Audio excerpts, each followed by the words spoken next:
Hi everyone, I'm Danielle. I'm the oldest of Zeke's younger sisters. I am so happy that you're all here. There are people here who haven't seen each other since Zeke's bar mitzvah. There are people who traveled really far to be here, and there are people here who I have never met before and who have never met each other. Whoever you are, however you're connected, I am so grateful that you're here and in Zeke and Melissa's life. Zeke's the only boy, and Melissa is the middle child, so I think attention was a mixed bag for the two of them. Whether they wanted attention growing up or want all eyes on them right now, I don't think they do, but it's all about you. And I'm so grateful to watch you two celebrate, be celebrated, and showered with love. If you're a younger sibling, you don't know anything other than having siblings. Barry and Carol Goldman are in the house tonight, and they have one daughter named Sarah. Sarah is a dear friend of mine to this day and has always been a huge fan of Zeke. I learned about being an only child, or that life at least, from Sarah, and she learned about having siblings by spending time at our house.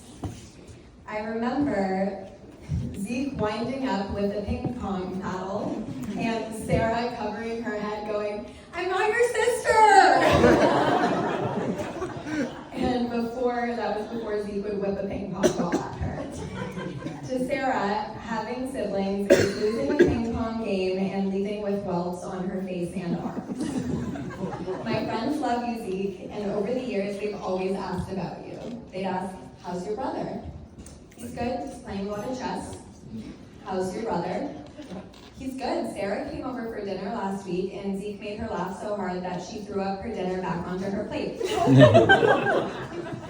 "How's your brother?" "He's good. He just moved into the basement to get away from the rest of us." "How's Zeke?" "He's good. He's living on top of Quickie Burger at Michigan and his friends are really nice. They all welcomed me to school. The guys living across the street from my brother had a sign that said, 'Honk if you're dropping off your daughter.' My dad honked."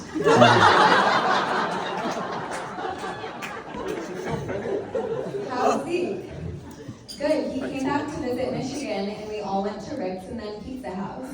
He was in line with his friends a few yards away from me and I went over and chatted with him.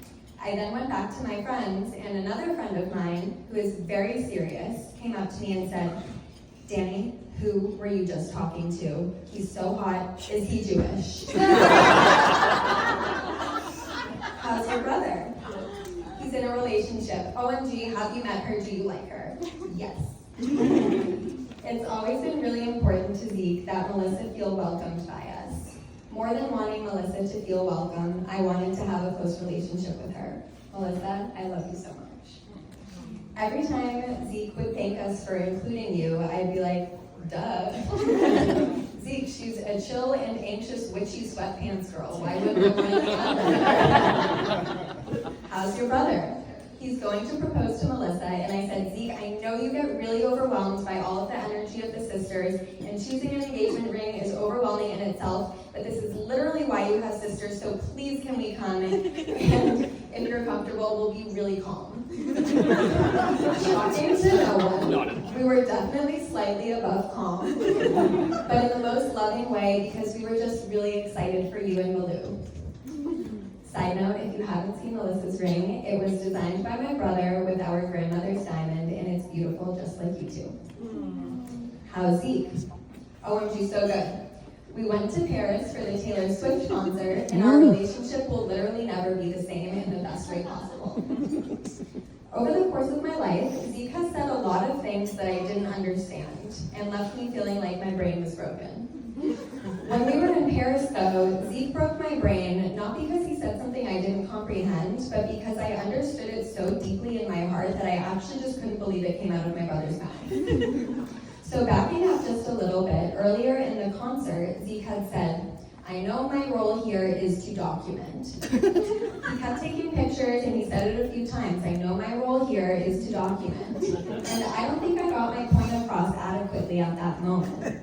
What I wanted to get across was, 1, you were enjoying yourself way too much to only be there to document.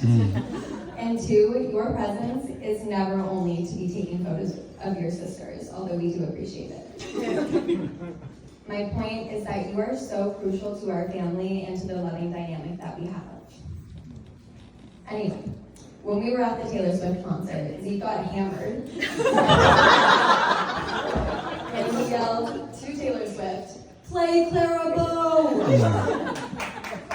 For those of you who don't know, one of you does, thanks. That is a semi-obscure Taylor Swift song that is not on the set list. And then when another song called Betty was playing, Zeke turned to us and he said, "It's no Clara Bow, but Betty slaps."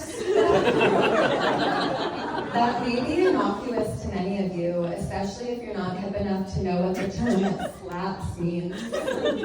But that is what Zeke said that broke my brain and made me realize that our relationship, in the best way possible, will never be the same. Melissa, the way my brother has grown in relationship with you has been beautiful to watch, and I'm so grateful for how your growth as a couple has enabled me to have a closer and more feminine relationship with my brother. Melissa, your soft strength and impact are a gift, you Aquarius queen. Zeke, I'm so grateful that you picked a wife who is only 9 days older than me, so we get along really well. Zeke and Melissa, I love you two so much. The last thing I have to say is that when I was getting ready in my room, which was also the room that the groomsmen were getting ready in. That's my bad. I heard Zeke explain what L'chaim means to apparently a goy. So, L'chaim means to life. It's what we say when we cheers, and you really need to get that in there. So, to Zeke and Melissa, we love you, and together we say, L'chaim!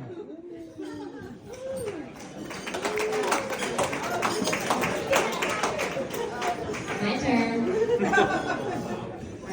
I'm Naomi. I am